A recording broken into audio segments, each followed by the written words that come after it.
یہ ظلم اتنا بڑا جو یزید نے کیا، اور اس کا پھر رب نے ظالموں کے متعلق قرآن میں جا بجا آیات کریمہ مقرر فرمائی۔ محبت سے بولیے سبحان اللہ۔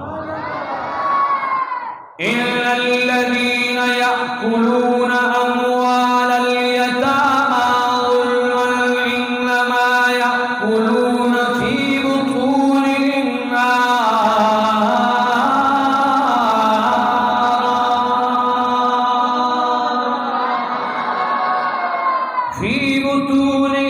نارا ويصلون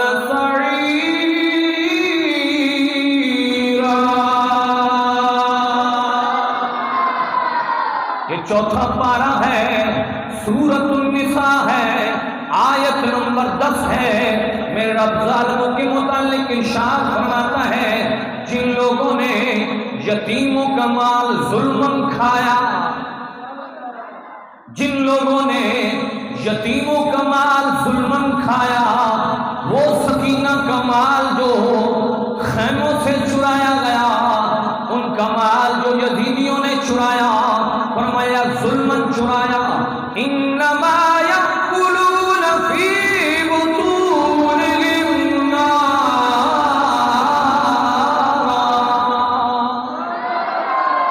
فرمایا جو یتیموں کا مال چراتے ہیں وہ اپنے پیٹوں کے اندر آگ کو بھرتے ہیں،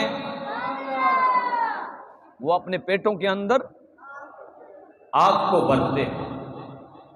تو گویا یزیدیوں نے جو مال حسینیوں کا چرایا، انہوں نے اپنے پیٹوں کو آگ سے بھرا، فرمایا وَيَصْلَوْنَ سَعِيرًا،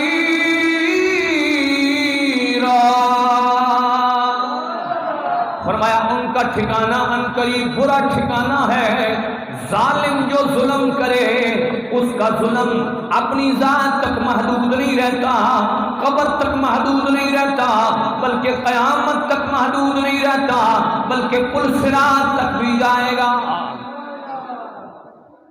بار بار ٹمٹمانا کیوں ہے؟ کسی اور پاس سے سوچ لاؤ، محبت میں بولو سبحان اللہ۔ تو یہ ظالم ہے، قرآن نے فرمایا جو ظلماً کسی کا مال کھا جائے۔ یزیدیوں نے حسینیوں کا مال ظلماً کھایا، انہوں نے اپنے پیٹوں کے اندر آگ کو بھرا، ان کا ٹھکانہ کیا ہے؟ آئیے چوتھا ہی پارہ ہے، سورہ آل عمران ہے، آیت نمبر 151 ہے۔ میرا رب ارشاد فرماتا ہے وَمَأْوَاهُمُ النَّارُ وَبِئْسَ مَثْوَى الظَّالِمِينَ،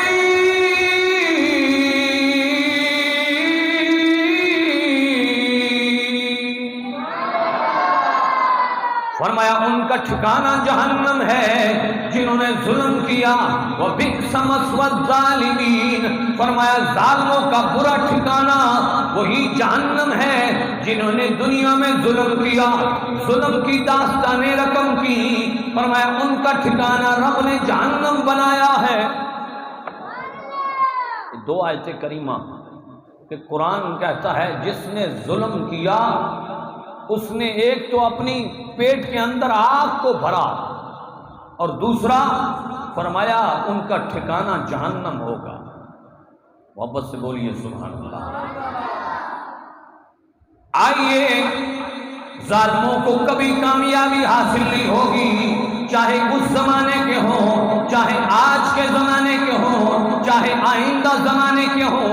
میرے رب نے ارشاد فرمایا یوم لا ينفع الظالمین معذرتهم ولهم اللعنة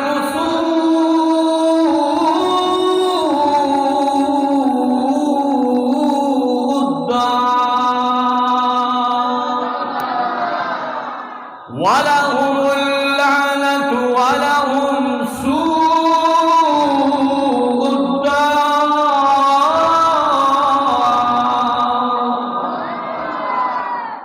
فرمایا جس دن ظالم بہانے کریں گے ہم نے تو یہ کام کیا نہیں، ہم نے تو کسی کو ستایا نہیں، ہم نے تو کسی پر ظلم نہیں کیا۔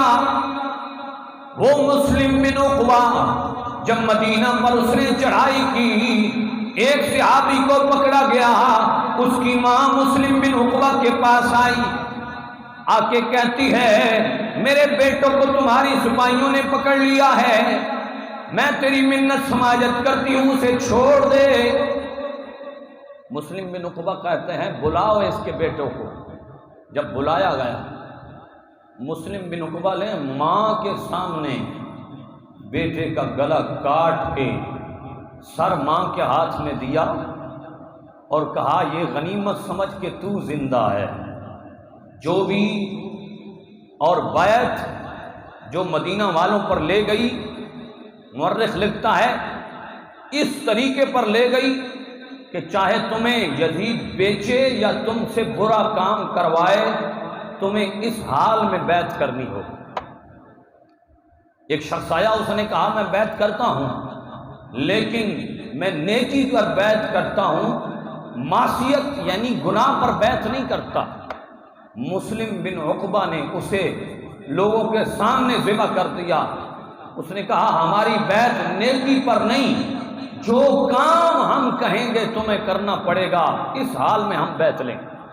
اور اسی وجہ سے 10,000 سے زائد لوگ شہید ہوئے مدینہ پاک کی دھرتی پر۔ اتنا بڑا ظلم تاریخ کے اندر کوئی دکھا نہیں سکتا جتنا بڑا ظلم یزید نے 61 ہجری میں کیا ہے۔